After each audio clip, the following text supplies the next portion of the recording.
एक नगर में धनी सेठ रहा करता था। वह ब्याज पर रुपया दिया करता था। उन्होंने अपनी दुकान के आगे एक बोर्ड लगा रखा था और उसे बोर्ड पर लिखा था, इस जन्म में उधार लीजिए और अगले जन्म में चुकाइए।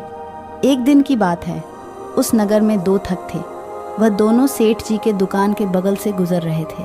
उन्होंने सेठ जी की दुकान पर लगे बोर्ड को पढ़ा।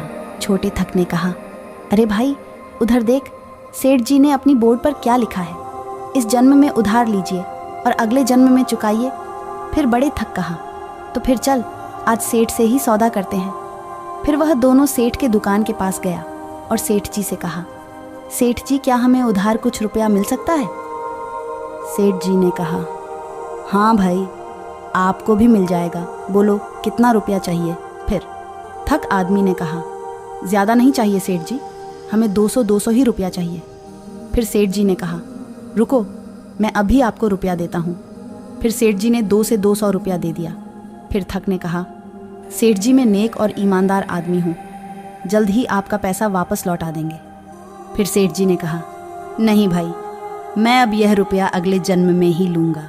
फिर ठग आदमी ने कहा, नहीं सेठ जी, हमारी ईमानदारी की चर्चा बड़े बड़े गांव में है, हम किसी के पैसा नहीं मारते। फिर सेठ जी ने कहा, देखो भाई अगर आपको इस जन्म में पैसा देना है तो मैं आपको पैसा नहीं दूंगा, मुझे पैसे वापस लौटा दो।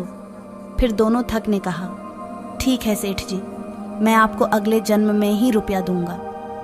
फिर दोनों ठग अपने घर निकल पड़ा।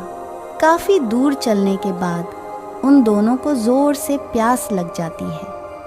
वह दोनों जाकर एक तेली के घर के सामने एक नहर के पास पानी पीने के लिए ठहरता है। वहीं से थोड़ी दूर तेली के द्वार पर दोनों देखता है कि दो बैल आपस में कुछ बात कर रहे होते हैं। भाई तेरा अब इस अपने तेली से कितना लेन देन बाकी रह गया है? भाई मेरा तो अब कुछ ही देर का हिसाब बचा है, अभी कुछ देर बाद मेरा होते ही मैं यही मर जाऊंगा। भाई मैंने इससे पिछले जन्म में 3 रुपए उधार लिए थे और मुझे आज यहाँ 3 साल हो गए। और भाई तेरा क्या हिसाब बचता है इसमें? भाई मेरे में तो अभी बड़ा हिसाब बाकी है, अभी भी पूरे 200 रुपए बाकी है, लेकिन कल ही चुका दूंगा। कल सुबह एक व्यापारी आएगा जो मुझे इससे 200 रुपयों में ले जाएगा, लेकिन वह व्यापारी मेरे में से 1000 रुपए मांगता है, जिसे मैं कल एक हाथी को हराकर उसे 1200 रुपयों का इनाम दिलाकर चुकाऊंगा। फिर भाई मैं भी मर जाऊंगा। ये 1200 पिछले जन्म में लिए 20 रुपयों का फल है। उस जन्म में चुका नहीं पाया तो आज ऐसे चुका रहा हूँ।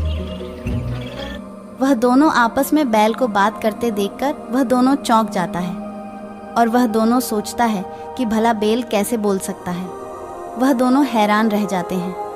फिर थोड़ी देर में वहाँ पर तेली आ जाते हैं और तेली इन दोनों ठग को देखकर कहता है, राम राम भाइयों, कौन हो आप और कहाँ से आए हो?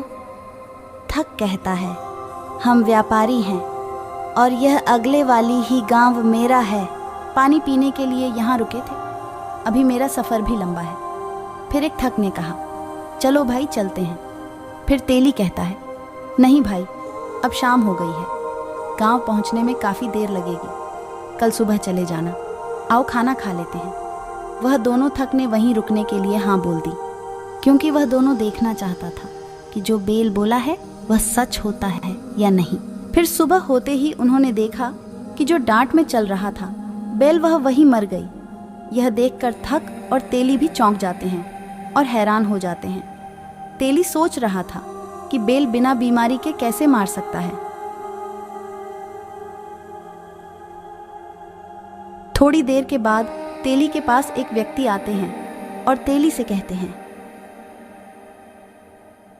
तेली भाई क्या आपके पास बैल बेचने वाले हैं? मैं आपको उनका अच्छे दाम दे सकता। तेली ने सोचा कोई बीमारी तो नहीं आ गया, बैलों में कल मेरा एक बैल मर गया।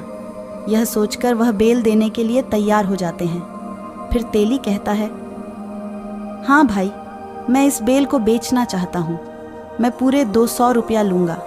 फिर वह व्यक्ति उन बैल का 200 दे देते हैं और बैल लेकर चल पड़ता है। उसके पीछे वह दोनों ठग भी चल पड़ते हैं। वह दोनों देखना चाहते थे जो बेल बोला है वह सच होता है या नहीं। दोनों ठग तथा व्यापारी कार्यक्रम में पहुंच जाते हैं। वहां देखा कि राजा ने हाथी के कुश्ती का मंच लगा रखा है। उनमें एक ताकतवर हाथी सबको हराकर चल रहा था। तभी सिपाही ने ऐलान किया, कोई और हाथी है तो सामने लाई जाए, वरना यह हाथी को विजेता घोषित कर दिया जाएगा। तभी व्यापारी का बैल हाथी की तरफ लड़ने को द्वारा। हाथी ने अपने सुर से बैल को मारना चाहा, लेकिन सूर बैल के सिंह में फंस जाता है। हाथी को भयंकर दर्द हुआ और हाथी दर्द से पीड़ित वहां से भाग गया। राजा ने बैल को विजेता घोषित किया और इनाम में 1200 व्यापारी को देने का घोषणा की। व्यापारी को 1200 इनाम स्वरूप दिया गया। दोनों तक यह देखकर अचंभित हो गए, क्योंकि जो बेल बोला था वही हो रहा था। व्यापारी बेल को लेकर चलने लगा। पीछे पीछे वह दोनों थक भी आ रहे थे। कुछ दूर चलने के बाद बेल के अचानक मौत हो गई। दोनों थक के पैरों तले जमीन खिसक जाती है।